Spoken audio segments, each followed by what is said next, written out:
ಯೋಬನು ಇದರ ಅರ್ಥ ಹಿಂಸೆಗೆ ಒಳಗಾದವನು ಅಥವಾ ಕಷ್ಟಪಡುವವನು ಎಂದು ಅರ್ಥ. ಈ ಪುಸ್ತಕದ ವಿಧ ಜ್ಞಾನ ಸಾಹಿತ್ಯ, ವಿಸ್ಡಮ್ ಲಿಟ್ರೇಚರ್ ಅಂತ ಈ ಪುಸ್ತಕವನ್ನ ಕರೆಯುತ್ತಾರೆ. ಲೇಖಕ ತಿಳಿಯದು, ಗೊತ್ತಿಲ್ಲ ಯಾರು ಬರ್ದಿದ್ರು ಅಂತ. ಮೋಶೆಯ ಕಾಲದವನೆಂದು ಕೆಲವರು ನಂಬುತ್ತಾರೆ. ಇದು ಪಿತೃಗಳ ಕಾಲ, ಅಬ್ರಹಾಮಿನ ಕಾಲದಂತೆ.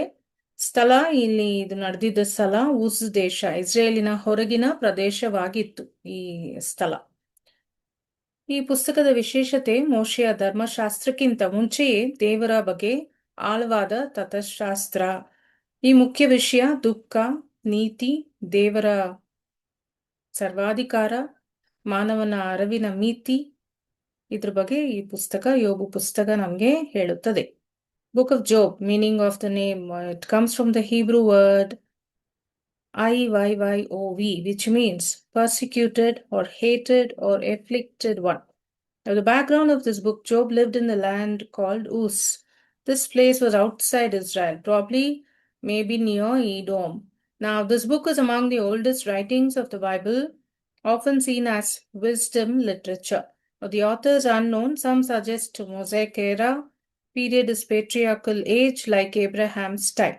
The theme of this book is, why do the righteous suffer? The book explores human suffering, faith, and God's sovereignty. Here, the feature of this book is Job never gets a direct answer to why he suffered, but he learns that trusting God is greater than understanding his ways. The uniqueness here, deep theology before the law of Moses. Now, the purpose of this book is to show that faith should remain even in suffering, and that God's wisdom surpasses human reasoning. Something very special about this book, if you read this book, no mention of temple. ದೇವರ ಆಲಯದ ಬಗ್ಗೆ, temple ಬಗ್ಗೆ ಏನು ಬರೆಯಲ್ಪಟ್ಟಿಲ್ಲ. There's no law mentioned here. There's nothing we read about priesthood yet. Job knows God personally. That's a speciality of this book. ಒಂದನೇ ಅಧ್ಯಾಯ, ಯೋಬು ನೀತಿವಂತನು, ಶ್ರೀಮಂತನು, ದೇವಭಕ್ತನು, ಸ್ವರ್ಗದಲ್ಲಿ ಈಗೆಲ್ಲ ಯೋಬನು ಇದ್ದ. ಹಾಗಾಗಿ ಸ್ವರ್ಗದಲ್ಲಿ ಸೈತಾನನು ದೇವರ ಮುಂದೆ ಬಂದು, ಯೋಬನ ಆಸ್ತಿ, ಯೋಬ್ಗೆ ಸಿಕ್ಕಾಪಟ್ಟೆ ಆಸ್ತಿ ಇದೆ, ಎಲ್ಲ ಇದೆ, ಆದುದರಿಂದ ದೇವರನ್ನ ಸೇವಿಸುತ್ತಾನೆ ಎಂದು ಪ್ರಶ್ನಿಸುತ್ತಾನೆ. ಒಂದೇ ದಿನದಲ್ಲಿ ಯೋಬು ತನ್ನ ಸಂಪತ್ತು ಮತ್ತು ಮಕ್ಕಳನ್ನ ಕಳೆದುಕೊಳ್ಳುತ್ತಾನೆ. ಆದರೂ ದೇವರನ್ನ ದೂಷಿಸುವುದಿಲ್ಲ. ಆದರೂ ಅವನು ದೇವರನ್ನ ಆರಾಧಿಸಿ ಅವನು ಹೇಳುತ್ತಾನೆ, ನಮಗೆಲ್ಲ ಗೊತ್ತಿರೋ ವಾಕ್ಯ, ಯೆಹೋವನು ಕೊಟ್ಟನು, ಯೆಹೋವನು ತೆಗೆದುಕೊಂಡನು, ಯೆಹೋವನ ಹೆಸರಿಗೆ ಧನ್ಯವಾಗಲಿ ಅಂತ ಯೋಬನು ಹೇಳ್ತಾನೆ. ಇಲ್ಲಿ ಸೈತಾನನು ದೇವರ ಅನುಮತಿ ಇಲ್ಲದೆ ಏನು ಮಾಡಲಾರನು. ಹಾಗಾಗಿ ನಂಬಿಕೆ ಪರಿಸ್ಥಿತಿಯ ಮೇಲೆ ಅವಲಂಬಿತವಲ್ಲ ಅಂತ ನಮಗೆ ತಿಳಿಯುತ್ತೆ. Job is righteous and prosperous man. Job was a prosperous, righteous man. Satan now challenges God, claiming Job serves him only because of his blessings. God permits Satan to take Job's possessions and children. God permits to take Job's possession and all, but not to harm him physically. Now, Job loses everything in just one day. In a day, everything is taken away. Oxen, sheep, camels, servants, and his 10 children. Yet, Job worships God, declaring, the Lord gave, and the Lord has taken away. Blessed be the name of the Lord. Therefore, here we learn Satan cannot act without God's permission, and true faith is not dependent on blessings. ಎರಡನೇ ಅಧ್ಯಾಯ, ಸೈತಾನನು ಮತ್ತೆ ಜೋಬನ ದೇಹದ ಮೇಲೆ ಹೊಡೆದರೆ ದೇವರನ್ನ ಶಪಿಸುವನೆಂದು ಹೇಳುತ್ತಾನೆ. ಈಗ ಅವನ್ ವೆಲ್ತ್ ಎಲ್ಲ ತಗೊಂಡ್ಬಿಟ್ಟ, ಇವಾಗ ಅವನು ಹೇಳ್ತಾನೆ ಫಿಸಿಕಲಿ ಅವನು ಅಟ್ಯಾಕ್ ಮಾಡಿದ್ರೆ ದೇವರನ್ನ ಅವನು ಕರ್ಸ್ ಮಾಡ್ತಾನೆ ಅಂತ. ದೇವರು ಅವನ ದೇಹವನ್ನ ಗಾಯಗಳಿಂದ ಹೊಡೆಯಲು ಅನುಮತಿಸುತ್ತಾರೆ, ಆದರೆ ಪ್ರಾಣವನ್ನ ಉಳಿಸಲು ಹೇಳುತ್ತಾರೆ. ಯೋಬನ ಪತ್ನಿ ದೇವರನ್ನ ಶಪಿಸಿ ಸಾಯು ಎಂದು ಹೇಳುತ್ತಾಳೆ, ಆದರೆ ಅವನು ನಿರಾಕರಿಸುತ್ತಾನೆ. ಅವನ 3 ಸ್ನೇಹಿತರು ಎಲಿಫಸ್, ಬಿಲ್ಡಾತ್, ಜೋಫಾರ್ ಬಂದು ಅವನ ದುಃಖ ನೋಡಿ 7 ದಿನಗಳು ಮೌನವಾಗಿರುತ್ತಾರೆ. ಇಲ್ಲಿ Satan, chapter 2, Satan again accuses Job, saying he would curse God if his health were attacked. Now God allows Satan to afflict Job's body with painful boils, but spares his life. Job's wife urges him to curse God and die, but Job refuses. His 3 friends, Eliphaz, Bildad, and Zophar, arrive shocked by his suffering and they just simply sit in silence for 7 days. I like this concept here. His friends come and meet when he is in trouble. They don't do anything initially, at least for 7 days. They sit in silence. So it's a learning for us. Somebody is in trouble, you are in trouble. If your closed ones comes and they just sit with you silently, it gives such a comfort, and that's what his friends did. And then ಅಲ್ಲ ನಾನು ಯಾಕೆ ಹುಟ್ಟಿದೆ ನಾನು ಆ ಹುಟ್ಟಿದ ದಿನವನ್ನ ಶಾಪ ಕೊಡ್ತಾನೆ. ಇಲ್ಲಿ ಯೋಬ ದುಃಖ ವ್ಯಕ್ತಪಡಿಸುತ್ತಾನೆ, ಆದರೆ ದೇವರನ್ನ ಬಿಟ್ಟು ಬಿಡುವುದಿಲ್ಲ. ಹಾಗಾಗಿ ದೇವರ ಮುಂದೆ ನೋವನ್ನು ಹೇಳುವುದು ಪಾಪವಲ್ಲ ಅಂತ ನಮಗೆ ತಿಳಿಯುತ್ತೆ. Job finally speaks, he curses the day of his birth, wishing he had never been born. His grief opens the cycle of dialogues with his friends. Therefore, expressing pain to God is not a bad thing. It is okay to tell your pain to God. And then ಎಲಿಫಾಸ್ ಮಾತು friend ಎಲಿಫಾಸ್ ಶುರು ಮಾಡ್ತಾರೆ ಮಾತಾಡಲಿಕ್ಕೆ. ಎಲಿಫಾಸ್ ದುಃಖ ಪಾಪದ ಫಲ ಎಂದು ಹೇಳುತ್ತಾರೆ, ಪಶ್ಚಾತ್ತಾಪ ಪಡಬೇಕು ಎಂದು ಹೇಳುತ್ತಾರೆ. ಎಲ್ಲ ನೋವು ಪಾಪದಿಂದ ಬರುವುದಲ್ಲ, ಬಟ್ ಅವ್ರ ಫ್ರೆಂಡ್ ಆಗಿ ಹೇಳ್ತಾರೆ. Here, Job's friend Eliphaz, he speaks, he argues Job's suffering must have come from sin and urges him to repent. Eliphaz insists suffering is always punishment for sin, but not all suffering is due to personal pain. And then we see ಯೋಬನು ತನ್ನ ನೋವಿನ ತೀವ್ರತೆಯನ್ನ ವಿವರಿಸುತ್ತಾನೆ. ದೇವರ ಜೊತೆ ದೇವರೊತ್ತಿಗೆ ಅವನು ಪ್ರಶ್ನೆ ಕೇಳುತ್ತಾನೆ. ಪ್ರಶ್ನೆ ಕೇಳುವುದು ನಂಬಿಕೆಯ ಭಾಗವಾಗಬಹುದು ಅಂತ ನಮಗೆ ತಿಳಿಯುತ್ತೆ. Job openly questions God, describing unbearable pain. Faith can include honest questions. ಈಗ ಅವನು ಎರಡನೇ ಫ್ರೆಂಡ್ ಬರ್ತಾನೆ, ಬಿಲ್ಡಾರ್ ಅಂತ. ನಿನ್ನ ಮಕ್ಕಳು, ಅವನು ಹೇಳ್ತಾನೆ, ನಿನ್ನ ಮಕ್ಕಳು ಪಾಪ ಮಾಡಿದ ಕಾರಣ ಸತ್ತರು ಅಂತ ಹೇಳ್ತಾನೆ. ಇಲ್ಲಿ ಮಾನವೀಯ ಸಾಂತ್ವನ ಇಲ್ಲದ ಧರ್ಮಶಾಸ್ತ್ರ ಅಪಾಯಕಾರಿ. Bildad, another friend, says Job's children died because of their sins, and if Job repents, God will restore him. And then we see ಯೋಬ್ ದೇವರ ಮಹಿಮೆಯನ್ನ ಒಪ್ಪುತ್ತಾರೆ, ಆದರೆ ಮಧ್ಯವರ್ತಿಯನ್ನ ಬಯಸುತ್ತಾರೆ. ಇಲ್ಲಿ ಮಧ್ಯವರ್ತಿಯ ಆಶೆ, ಇಲ್ಲಿ ಪಾಠ ನೋವು ಮಾನವನ ರಕ್ಷಕನತ್ತ ತಳ್ಳುತ್ತದೆ ಅಂತ. ಜೋಬ್ acknowledges God's greatness and longs for a mediator. Now, suffering reveals our need for a redeemer. And then now third friend comes, Zophar. ಮೂರನೇ ಫ್ರೆಂಡು ಝೋಫಾರ್ ಬರ್ತಾರೆ. ಅವನು ಹೇಳ್ತಾನೆ, ನೀನು ಇನ್ನೂ ದೊಡ್ಡ ಪಾಪಿ ಎಂದು ಗದರಿಸುತ್ತಾನೆ. ನೀನು ತುಂಬಾ ಪಾಪ ಮಾಡಿದ್ಯಾ, ಅದಕ್ಕೆ ಈ ತರ ಕಷ್ಟಪಡ್ತಾ ಇದೀಯಾ. ಆತುರದ ತೀರ್ಪು ದೇವರ ಸ್ಥಾನವನ್ನ ಕಸಿದುಕೊಳ್ಳುತ್ತದೆ ಅಂತ ನಮಗೆ ತಿಳಿಯುತ್ತೆ. ಝೋಫಾರ್ harshly accuses Job of hidden sins, and he says you deserve worse than this. Therefore, judgment without knowledge is dangerous. And then we see ಯೋಬ್ ದೇವರ ಸರ್ವಾಧಿಕಾರವನ್ನ ವಿವರಿಸುತ್ತಾನೆ. ತಾನು ನಿರ್ದೋಷಿ ಎಂದು ಒತ್ತಾಯಿಸಿ ದೇವರ ಜ್ಞಾನವನ್ನ ಒಪ್ಪಿಕೊಂಡರೂ ನಿರ್ದೋಷಿಗಳು ಏಕೆ ಬಾಧೆಗೊಳಗಾಗುತ್ತಾರೆ ಎಂದು ಪ್ರಶ್ನಿಸುತ್ತಾನೆ. He insists on his innocence, Job. He admits God's wisdom is great, yes, but asks why the innocent suffer. He still doesn't give up. He says, why do the innocent people suffer? And then second round of speech starts. ಸ್ನೇಹಿತರು ಮತ್ತೆ ಶುರು ಮಾಡ್ತಾರೆ. ಯೋಬನ ಮೇಲೆ ಇನ್ನಷ್ಟು ತೀವ್ರವಾಗಿ ದಾಳಿ ಮಾಡುತ್ತಾರೆ. ಅವನ ದುಃಖವೇ ಅವನ ಪಾಪದ ಸಾಕ್ಷಿ ಎಂದು ಹೇಳುತ್ತಾರೆ. ಜೋಬ್ ಅವರನ್ನ ಅಸಹಾಯಕ ಸಮಾಧಾನಕರ್ತರು ಎಂದು ಗದರಿಸುತ್ತಾನೆ ಮತ್ತು ದುಷ್ಟರು ಸುಖವಾಗಿ ಬದುಕುತ್ತಾರೆ, ಆದರೆ ನೀತಿವಂತರಿಗೆ ಕಷ್ಟ ಬರುತ್ತದೆ ಎಂದು ಹೇಳುತ್ತಾರೆ. Friends, they accuse Job more strongly, insisting his suffering proves guilt. Job rebukes them as miserable comforters and says, the wicked ones prosper while the righteous suffer. And now they don't give up. They again start the third round of speech. They again start. ಎಲಿಫಾಸ್ ಜೋಬನ ಬಡವರನ್ನ ಹಿಂಸಿದ್ದಾನೆ ಎಂದು ಆರೋಪಿಸಿದಾನೆ. ಅವನು ಬಡವರಿಗೆ ತೊಲ್ಲೆ ಕೊಟ್ಟಿದ್ದಾನೆ, ಹಾಗಾಗಿ ಹೀಗಾಗಿದೆ ಜೋಬ್ಗೆ ಅಂತ ಮತ್ತೆ ಹೇಳ್ತಾನೆ.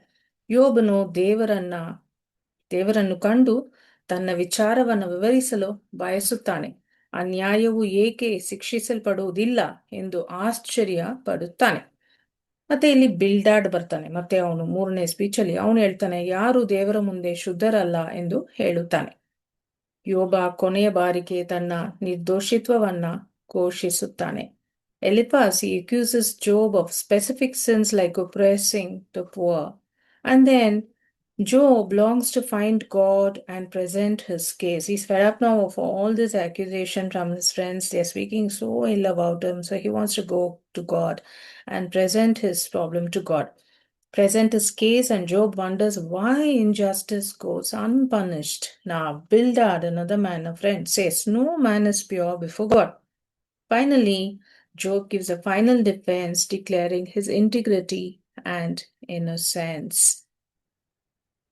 ಜ್ಞಾನ ಇಲ್ಲಿ 28ನೇ ಅಧ್ಯಾಯದಲ್ಲಿ ನಾವು ಓದ್ತೇವೆ, ಯೆಹೋವನ ಭಯವೇ ಜ್ಞಾನ. ಇಲ್ಲಿ ಈ ಅಧ್ಯಾಯವು ಸಂಪೂರ್ಣ ಪುಸ್ತಕದ ಕೇಂದ್ರ ಸಂದೇಶವಾಗಿದೆ. ದೇವರ ಜ್ಞಾನದ ಬಗ್ಗೆ ಮಾತಾಡುತ್ತೆ. ದೇವರಿಗೆ ಭಯ ಪಡೋದೇ ನಿಜವಾದ ಜ್ಞಾನ. The fear of the Lord, that is wisdom. Therefore, this is a theological heart of Job. You need to fear God and you will be filled with wisdom. And then ಯೋಬನು ತನ್ನ ಹಳೆಯ ಜೀವನವನ್ನ ನೆನಪಿಸಿಕೊಳ್ಳುತ್ತಾನೆ ಮತ್ತು ದೇವರ ಮುಂದೆ ತನ್ನ ಶುದ್ಧತೆಯನ್ನ ಘೋಷಿಸುತ್ತಾನೆ. ದೇವರು ನೋಡುತ್ತಾರೆ ಎಂಬ ವಿಶ್ವಾಸ ಪವಿತ್ರತೆಯನ್ನ ಕಾಯುತ್ತದೆ. Job recalls past honor and declares innocence. Here we see integrity is living before God's eyes. ಯಾರೇನ ಹೇಳ್ಕೊಳ್ಳಿ, ಯಾರೇನ ಮಾಡ್ಕೊಳ್ಳಿ, ನಾನು ದೇವರ ಮುಂದೆ ಕರೆಕ್ಟಾಗಿ ಬಾಳ್ತಾ ಇದ್ದೀನ, ಅದು ಮಾತ್ರ ಇಲ್ಲಿ ಜೋಬ್ ನೋಡ್ತಾನೆ. ಮತ್ತೆ ಎಲಿಹು ಎಂಬ ಯುವಕನು ಉತ್ಸಾಹದಿಂದ ಮಾತನಾಡುತ್ತಾನೆ. ಅವನ ಪ್ರಕಾರ ದುಃಖವು ಶಿಕ್ಷೆ ಅಷ್ಟೇ ಅಲ್ಲ, ಪಾಠವನ್ನ ಕಲಿಸುವುದು ಆಗಿದೆ ಅಂತ ಹೇಳ್ತಾನೆ. ದೇವರ ಮಹಿಮೆಯನ್ನ, ಜ್ಞಾನವನ್ನ, ನ್ಯಾಯವನ್ನ ಮೆಚ್ಚುತ್ತಾನೆ. ಇಲ್ಲಿ ಎಲಿಹು, ಈ younger man, speaks passionately. He says, suffering can discipline and refine, not just to punish. So he exalts God's greatness, wisdom, and justice. And ಇದೆಲ್ಲ ಆಯ್ತು, ಎಲ್ಲರೂ ಮಾತಾಡಾಯ್ತು, ಜೋಬು ಪ್ರೇಯರ್ ಮಾಡಾಯ್ತು. ಈಗ ಲಾಸ್ಟ್ ಅಲ್ಲಿ ದೇವರು ಮಾತನಾಡುತ್ತಾರೆ. ದೇವರು ಬಿರುಗಾಳಿಯಿಂದ ಮಾತನಾಡಿ ಸೃಷ್ಟಿ, ಪ್ರಕೃತಿ ಮತ್ತು ಬೃಹತ್ ಪ್ರಾಣಿಗಳ ಬೆಹೆಮೋತ್ ಮತ್ತು ಲೆವಿಯತಾನ್ ಬಗ್ಗೆ ಎಲ್ಲ ಈ ಅಧ್ಯಾಯದಲ್ಲಿ ಬರೆಯಲ್ಪಟ್ಟಿದೆ. ಅದ್ರ ಬಗ್ಗೆ ಕುರಿತು ಪ್ರಶ್ನಿಸುತ್ತಾರೆ. ಯೋಬನ್ನ ದೇವರ ಜ್ಞಾನಕ್ಕೆ ತಾನು ಸಮಾನವಲ್ಲವ ಎಂದು ಅರಿಯುತ್ತಾನೆ. ಯೋಬಗೆ ತಿಳಿಯುತ್ತೆ ದೇವರ ಜ್ಞಾನ ಮಹಾ ದೊಡ್ಡದು, ನಾನಲ್ಲಿ ಏನು ಮ್ಯಾಚ್ ಆಗಲ್ಲ, ನಾನು ಏನಿಲ್ಲ ಅಂತ. God speaks from the whirlwind, asking Job questions about creation, nature, and great creatures like Behemoth and Leviathan. Job realizes he cannot question God's wisdom. Therefore, God's presence matters more than explanations. Even today, if you are having such questions, this is the answer for you. God's presence matters more than explanation. ನಿಮಗೂ ಸಹ ಈ ತರ ಪ್ರಶ್ನೆ ಇದ್ರೆ, ನಾನು ಇಷ್ಟು ಒಳ್ಳೆಯವನು, ಇಷ್ಟು ಒಳ್ಳೆಯವಳು, ನನ್ಗೆ ಯಾಕೆ ಕಷ್ಟ, ನಾನು ಬೇರೆಯವ್ರನ್ನ ನೋಡ್ತೀನಿ, ಅವರು ಎಷ್ಟು ತಪ್ಪು ಮಾಡಿದ್ದಾರೆ, ಅವರು ಏನಿಲ್ಲ ನನ್ನ ಮುಂದೆ, ಆದ್ರೆ ಅವ್ರು ಚೆನ್ನಾಗಿದ್ದಾರೆ, ಆತರ ಪ್ರಶ್ನೆ ನಮ್ಮ ಮನಸ್ಸಲ್ಲಿದ್ರೆ, ಈ ಪುಸ್ತಕ ಮೂಲಕ ದೇವರು ಹೇಳೋದು, ದೇವರ ಪ್ರಸನ್ನ ನಿಮ್ಮ ಜೊತೆ ಇದ್ರೆ ಸಾಕು, ನಮ್ಗೆ ಯಾವ ಕ್ವೆಶ್ಚನ್ಗೂ ಆನ್ಸರ್ ಬೇಡ ಅಂತ ಈ ಪುಸ್ತಕ ಹೇಳುತ್ತೆ. ಅಂಡ್ ದೆನ್ ವಿ ಸಿ ಜೋಬನು ವಿನಮ್ರತೆಯಿಂದ ಪಶ್ಚಾತ್ತಾಪ ಪಡುತ್ತಾನೆ. ದೇವರು ಸ್ನೇಹಿತರನ್ನ ತಪ್ಪು ಮಾತುಗಳಿಗಾಗಿ ಗದರಿಸುತ್ತಾರೆ. ಅವ್ರ ಸ್ನೇಹಿತರು ಎಷ್ಟೆಲ್ಲ ಮಾತಾಡಿದ್ರಲ್ಲ, ಅದನ್ನ ಗದರಿಸುತ್ತಾನೆ. ಯೋಬನು ಅವರಿಗಾಗಿ ಪ್ರಾರ್ಥಿಸುತ್ತಾನೆ. ದೇವರು ಯೋಬನ ಆಸ್ತಿಯನ್ನ ದ್ವಿಗುಣಗೊಳಿಸಿ ಮತ್ತಷ್ಟು ಮಕ್ಕಳನ್ನ ಕೊಟ್ಟು ದೀರ್ಘಾಯುಷ್ಯವನ್ನು ಆಶೀರ್ವದಿಸುತ್ತಾರೆ. Now Job humbles himself and he repents. God rebukes the friends for false words. Job prays for them. God restores Job with double wealth, more children, and long life. Therefore, healing comes before restoration. We understand God's final word is restoration, not suffering. ಹಾಗಾಗಿ ಈ ಪುಸ್ತಕ ನಮ್ಗೆ ಹೇಳೋ message, ನೋವು ದೇವರ ತಿರಸ್ಕರವಲ್ಲ, ಕೆಲವೊಮ್ಮೆ ದೇವರ ಆಳವಾದ ಕಾರ್ಯ. ದೇವರ ಜ್ಞಾನವು ನಮ್ಮದಕ್ಕಿಂತ ಶ್ರೇಷ್ಠ ಮತ್ತು ನಿಜವಾದ ನಂಬಿಕೆ ಅರ್ಥವಾಗಿದ್ದರೂ ದೇವರ ಮೇಲೆ ದೇವರನ್ನ ಹಿಡಿದುಕೊಳ್ಳುವುದು ಒಳ್ಳೆಯದು ಅಂತ. Suffering is not God's rejection, it may be his deeper work. God's wisdom surpasses ours, and true trust is holding on even when we don't understand. ಯೋಬನ ಪುಸ್ತಕ ಒಂದು ಪ್ರಶ್ನೆಯಿಂದ ಆರಂಭವಾಗುತ್ತದೆ, ಆದರೆ ಉತ್ತರದಿಂದ ಅಂತ್ಯಗೊಳ್ಳುವುದಿಲ್ಲ. ಒಳ್ಳೆಯವರು ಯಾಕೆ ದುಃಖ ಪಡುತ್ತಾರೆ? ಇದು ಮನುಷ್ಯನ ಪ್ರಶ್ನೆ. ಆದ್ರೆ ದೇವ್ರು ಹೇಳ್ತಾರೆ, ನೀನು ನನ್ನನ್ನು ನಂಬುತ್ತೀಯಾ? ಇದು ದೇವರ ಪ್ರಶ್ನೆ. ಯೋಬನು ನಮಗೆ ಹೇಳುವುದೇನೆಂದರೆ, ನೋವು ದೇವರ ಶಿಕ್ಷೆ ಅಲ್ಲ, ನಂಬಿಕೆಯ ಪರೀಕ್ಷೆಯೂ ಅಲ್ಲ ಮಾತ್ರ, ಅದು ಕೆಲವೊಮ್ಮೆ ದೇವರೊಂದಿಗೆ ಆಳವಾದ ಭೇಟಿಯ ದ್ವಾರ ಅಂತ. ಸ್ನೇಹಿತರು ಹೇಳ್ತಾರೆ ನೋವು ಆ, ಪಾಪ ಅಂತ. ಯೋಬ್ ಹೇಳ್ತಾನೆ, ನಾನು ಅರ್ಥ ಮಾಡಿಕೊಳ್ಳಲಾಗುವುದಿಲ್ಲ, ಆದರೆ ನಾನು ದೇವರನ್ನ ಬಿಡುವುದಿಲ್ಲ ಅಂತ ಯೋಬ್ ಹೇಳ್ತಾನೆ. ದೇವರು ಹೇಳಿದನು, ನೀನು ಎಲ್ಲವನ್ನು ತಿಳಿಯಬೇಕಾಗಿಲ್ಲ, ನನ್ನನ್ನು ತಿಳಿದರೆ ಸಾಕು ಅಂತ. ಹಾಗಾಗಿ ಈ ಪುಸ್ತಕ ನಮ್ಗೆ ಹೇಳುತ್ತೆ, ದೇವರು ಯೋಬಿಗೆ ನೋವಿನ ಕಾರಣ ಹೇಳಲಿಲ್ಲ, ಆದರೆ ತನ್ನ ಸ್ವರೂಪವನ್ನ ತೋರಿಸಿದರು. ಯೋಬು ಉತ್ತರಗಳನ್ನ ಪಡೆಯಲಿಲ್ಲ, ಆದರೆ ದೇವರನ್ನ ಪಡೆದರು. ಅದೇ ಅವನ ಗುಣಮುಖತೆ. ಹಾಗಾಗಿ ಸಾಲಿನಲ್ಲಿ ಒನ್ ವರ್ಡ್ ಅಲ್ಲಿ ಪುಸ್ತಕ ನಮ್ಗೆ ಹೇಳೋದು, ನೋವು ಉತ್ತರಗಳನ್ನ ಕಸಿದುಕೊಳ್ಳಬಹುದು, ಆದರೆ ದೇವರನ್ನ ಕಸಿದುಕೊಳ್ಳಲಾರದು. The key message of the book of Job begins with a question, but it ends not with an explanation. Why do the righteous suffer? That's the human question. Will you trust me without answers? That is God's question. Now, Job teaches us that suffering is not always punishment, not always a test, but often an invitation to deeper intimacy with God. Now, the friend said suffering equals sin. Job said, I don't understand, but I will not let go of God. God said, you don't need to know everything. You only need to know me. Finally, the surprising truth, God never explained why Job suffered, but revealed who he is. Therefore, Job never got explanations, but he got God, and that became his healing. Final message for all of us tonight from the book of Job. Suffering may take away answers, but it can never take away God from us. Amen. And ಈ ಪುಸ್ತಕದ summary and message ಇದು.